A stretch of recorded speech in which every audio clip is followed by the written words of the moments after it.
Hello mga ka-import! Mami Ann here and welcome back to my channel. Today, I'm going to share with you some free tips on how to start your importation business. Excited na ba kayo? Kasi ako super excited na to guide you on this journey.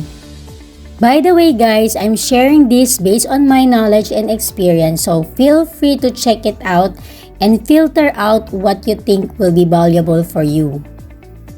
Tip number 1, market research. Yes, kailangan nyo talagang gawin ang sariling market research nyo bago pa kayo mag-decide kung anong product ang i-import nyo. Alamin nyo kung anong platform ang gagamitin nyo sa pag-i-import.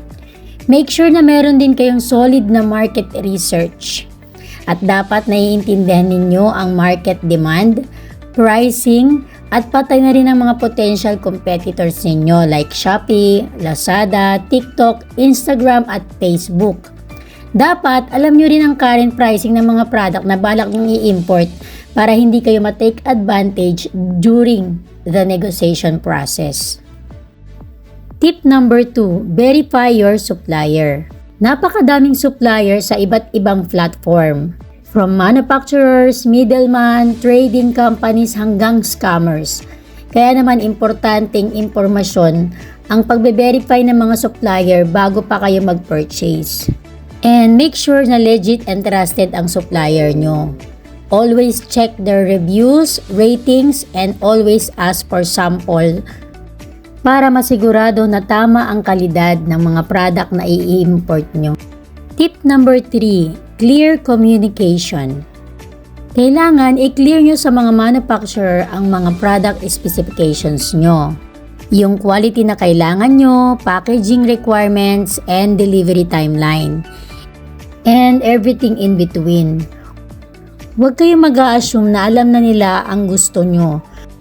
Communicate clearly and give as much detail as possible para hindi kayo magka-misunderstanding. Mas maganda rin kung may written agreement kayo or PO para sure na parehong align kayo sa mga terms ng deal nyo. Tip number 4, sample orders. Bago kayo mag-decide na mag-import, especially kung bulk order kayo, make sure na mag-order muna kayo ng sample or konting quantity muna para ma-assess ninyo ang quality first hand. Dito nyo makikita kung pasok sa requirements nyo yung quality ng product. Mas maganda na makita nyo mismo kung anong klaseng produkto ang darating sa inyo. Tip number 5, shipping and logistic. Ito ang isa sa pinaka-importante sa lahat. Bago kayo mag-decide mag-import, make sure na nakapili na kayo ng freight forwarder nyo na gagamitin nyo sa shipping. Dito kadalasang nagkakaroon ng problema ang mga bagong nag-i-import. Ang akala kasi ng iba, basta makabili ka lang ng product sa manufacturer ay okay na. Aantayin na lang dito sa Pilipinas. Pero ang hindi nila alam, pag wala silang freight forwarder, maho-hold sa custom at magkakaroon sila ng problema sa tax and clearance. So dapat make sure na bago kayo kumausap ng manufacturer, ay may kausap na din kayong freight forwarder na magha-handle ng shipping nyo. Sila ang magre-receive ng mga product nyo sa China warehouse at mag-aasikaso ng shipping nyo papuntang Pilipinas. At sila din ang mag-aasikaso ng custom documentation nyo para hindi kayo magkaroon ng problema sa taxes and clearance. Tip number 6, negotiate terms like yung pricing, payment terms, at shipping cost. Huwag kayong mahiyang humingi ng discount, lalo na kung bulk order kayo. Make sure din na ine-negotiate ninyo ang shipping cost mula sa manufacturer papuntang freight forwarder sa China. Kasi every cent counts. Kaya it's important na makakuha kayo ng best deal. Don't forget din na manghingi kayo ng mga free samples ng mga iba't ibang produkto nila na pwede nyong isabay sa shipping nyo. Tip number 7, understand import regulations. Next, kailangan nyo talagang maintindihan ang importation regulations. Always check yung mga product na balak nyong i-import kung walang magiging problema or hindi sila bawal. Para maiwasan nyo yung pagka-delay or pagkawala ng mga product, Make sure na magtanong sa napili nyong freight forwarder kung ang produktong napili nyo ay pwede at walang magiging problema sa customs. Tip number 8, build your relationship with suppliers.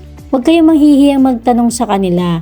Be open sa kanilang suggestions because they have a lot of experience and knowledge. So don't hesitate to ask for their advice on which product are selling well or in demand. Pwede kayong magtanong sa kanila kung ano yung mga mabibentang product na pwede nyong i-import.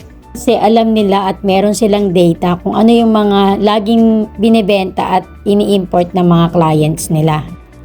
Tip number 9, marketing and implementation. Habang iniintay nyo yung product nyo, dapat pinaplano na rin kung paano nyo maimamarket ang produkto nyo. In this way, pagdating ng product, mabilis nyo na madidispose at mapapaikot ulit yung puhunan nyo.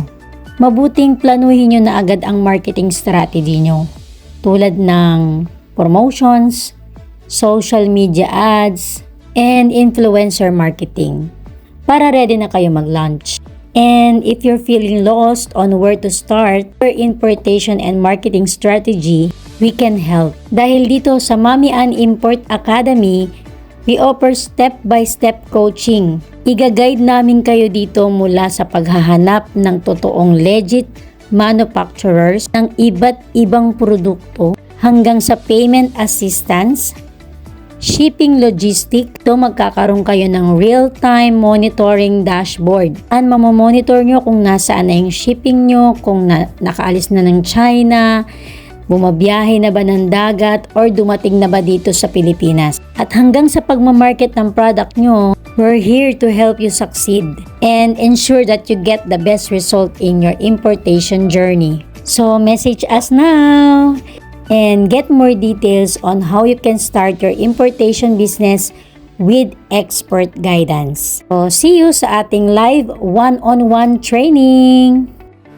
I hope may natutunan kayo sa ating video today.